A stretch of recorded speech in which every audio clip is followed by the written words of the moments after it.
Good afternoon. We're so excited to be able to share this fourth lesson today on Elijah and the law of magnetism. I think that what we share today will be very, very relevant and important to many of you who are able to watch this, whether you're here live in the chapel or tuning in on Zoom, or whether you watch it later. Anyway, I think this will add value to you. And so we've been sharing all week on this law of magnetism. And of course, by now, I think you probably are familiar, unless this is your first time to join us this week, and that's okay if it is. But the law of magnetism simply states who you are is who you attract. And our leadership thought for today is really significant because we're going to talk today on the subject of every leadership. Effective leadership begins with being yourself. We live in a world where people seem to think that they have to be someone other than who they are. But the reality is that you can only be the best you that you can be. You can't be a replica of somebody else. And the real you, is a gifted person who has abilities, who has talents, who has something to contribute to the benefit of other people. And so I want to start by way of introduction to encourage you today to be yourself.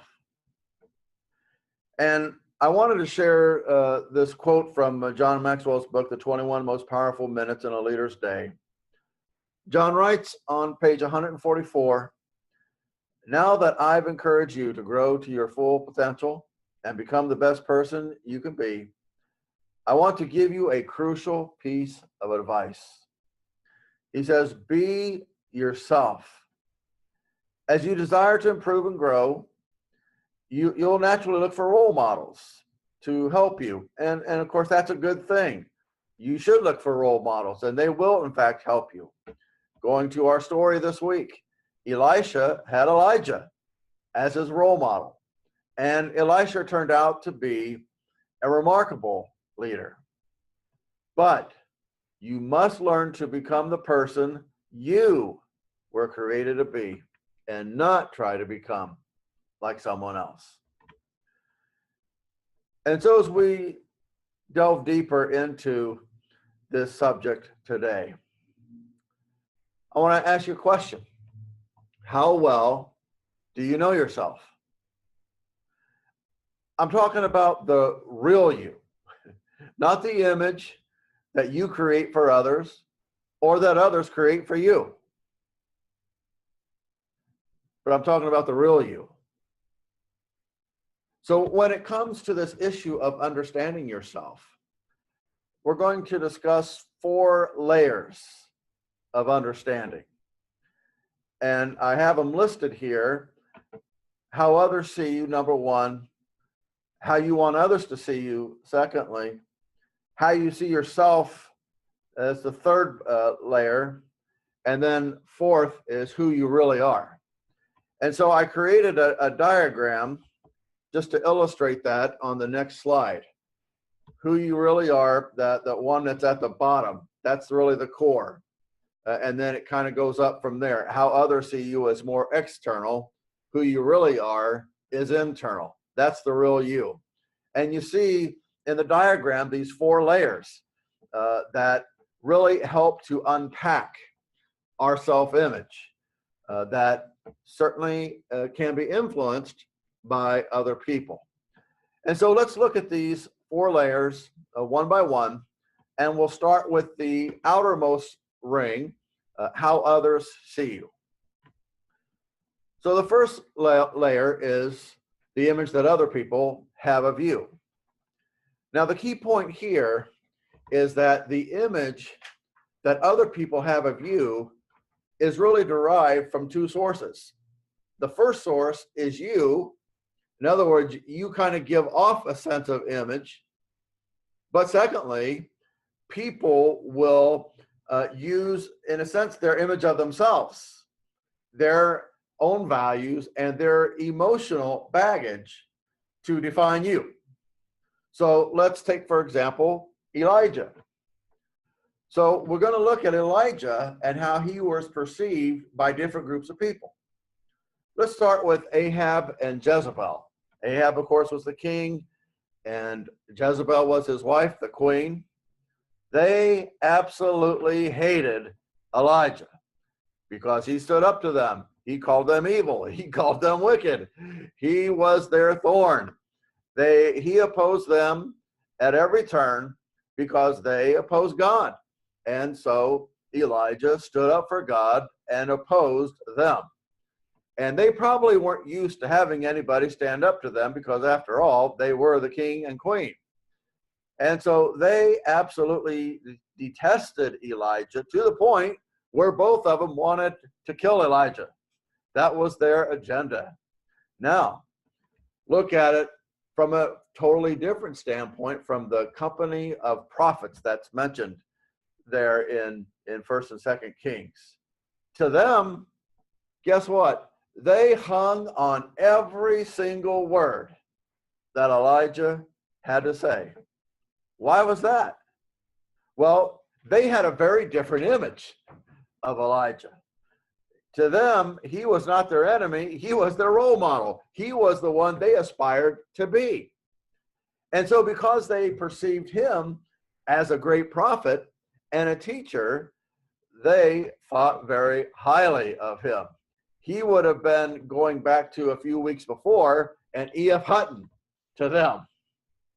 Now, Elisha comes into a whole different category all to himself because he was the one in close proximity to Elijah.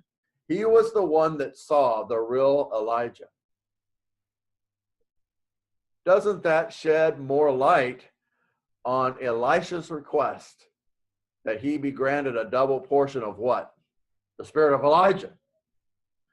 I think we can safely assume that Elisha saw an awful lot in Elijah that really impressed him in order to ask and pray that he would inherit a double portion of the spirit of Elijah. And so we see three different vantage points, one person, but how differently they perceived him. Partly due to Elijah, partly due to them. That's what we mean. How other people see you and how that is derived. Now, let's move on to the second layer. From how others see you, now we go to how you want other people to see you. And here, if we got into this really in depth, which we don't have time for today, we would start talking about things like blind spots, hidden spots, especially things that you hide from others because you think if they found those things out, they would think less of you. So let's look at it from this vantage point. Perhaps you know someone who invests a lot of emotional and physical energy creating an image of themselves that they believe will attract other people to them. Maybe they dress like a certain actor or actress or sports figure or someone like that, a celebrity. Well, usually, and you probably get an idea of the kind of people we're talking about here. These people are driven, and that's a key word, driven by the approval of others. And as a result, they excessively worry about what others think of them. In fact, that's first and foremost in their minds. What will other people think if I do this, if I say this, if I dress like this? Because their whole sense of value is completely based on what they, not even what others think of them, but what they think others think of them. So there is a significant point of connection that we want to discuss. And that is this: weak or insecure leaders are very, very prone to creating an image of themselves that is out of alignment with who they really are. Only secure leaders, like Elijah, avoid the temptation to create a false impression of themselves. Why is that? Their sense of personal security allows them to be themselves. Now, We'll quickly move on to number 3, how you see yourself. Every person, every last one of us, carries a mental picture of who we are, or at least who we think we are. Some are fairly accurate in their self-perception, but others really, really miss the mark. And what they think of themselves and what others think of them and who they really are really out of alignment. So what does it take to gain an accurate self-perception? 3 things. It takes growing, it takes exploring, it takes taking risks. So we're constantly finding out, we're constantly measuring what we think to be true with what is really true. And we go for it. We maybe pursue things that aren't sure bets. Now that might be a little scary, but it's also where life really begins, when things aren't predetermined, but we find out who we really are when we get into those situations. I'd like you to take heart today if this is maybe an issue where you tend to struggle. Because the reality is, even outstanding leaders sometimes need an adjustment in their self-perception. That includes Elijah. What's very interesting about the story of Elijah is that immediately after this dramatic showdown with 450 prophets of Baal, in the very next scene, if this was a movie, the very next scene finds Elijah fleeing from Jezebel, the queen. He's running for his life because he's afraid of her. Now, he had just taken on 450 false prophets and destroyed them all, literally. Now he's fleeing for his life in the very next scene. And as he's running away, he encounters God, or more accurately, God encounters him. And Elijah is expressing his frustrations to God, and he says to God, I am the only servant of the Lord left. There's no one around other than me. And you can kind of sense the pity party that Elijah's starting to engage in. But then God replied and said to Elijah, sorry, Elijah, you're not quite accurate on this. I actually have 7,000 others who also still serve me. So all of us can get into seasons and times where we need an adjustment, and that's okay. So hopefully that encourages you today. Now, the central, the bottom there of the chart, that represents who we really are.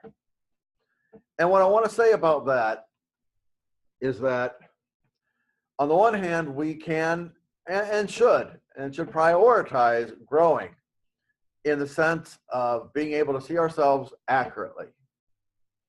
But a key point today, you will never be able to see yourself as accurately as God sees you.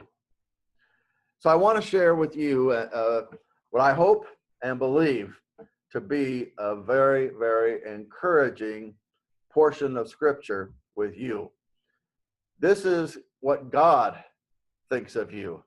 So we could add another layer to the 4, if you think of it this way, and create a 5th layer, even more central than who we are, and label it this way, who God says we are. So it says in Psalm 139, starting in verse 13, and I'll read through verse 16. For you formed my inward parts. You covered me in my mother's womb. I will praise you, for I am fearfully made. And other translations will say fearfully and wonderfully made. Marvelous are your works. And you are a work of God. That says you're marvelous. And my soul knows very well My frame was not hidden from you when I was made in secret and skillfully wrought in the lowest parts of the earth. Now get this next section here. It'll rock your world today. Your eyes saw my substance being yet unformed, and in your book they all were written, the days fashioned for me when as yet there were none of them. What is that saying? That's saying that God knows every single thing about us before we were ever born, including the number of days. It's like, to him, our life is like a movie that we've already seen. He knows everything from the day we're born to the day we pass, and everything in between. And he says in this psalm that we are fearfully and wonderfully made. And then I didn't include it here, but in Ephesians chapter 2, there's a very profound passage in verses 8 and 9 that says that we're saved by grace, not through works. It's by faith that we're saved. But verse number 10, the very verse that follows, that great passage in 8 and 9 says, and I love the New Living Translation. Many translations it says, for we are God's workmanship, and that's pretty good. But in the New Living Translation of Ephesians chapter 2 and verse number 10, it says, for you are God's masterpiece. Your work of art. That's what God says about you. You are his masterpiece. Have you ever thought of yourself that way? Not in an arrogant way, because you didn't create you. You can't create you. God created you. And God says about you, about his creation, you are his masterpiece. I want that to soak in a little bit this afternoon. And let that message warm your heart and stir you to where you have no doubt about how valuable you are. So with that, we're ready to begin to land this plane. So I'd like to conclude with another couple of statements, quotes from the book this afternoon. On page 147, John Maxwell says, each of us should seek to discover how God has made us. And we must seek to accept both our assets and our deficits. And guess what? If you're human, if you're not human, you don't have to pay attention to what I'm about to say, but just in case you are, we all have assets and we all have deficits, every one of us. But we accept those and then grow to reach our potential. That process helps us to become the best leaders that we can be. And there's a extra benefit thrown in at no extra charge, because that very same process will equip us to help others to do the same thing. So if we do that, here's what will happen. Our image of ourselves will align with our real identity.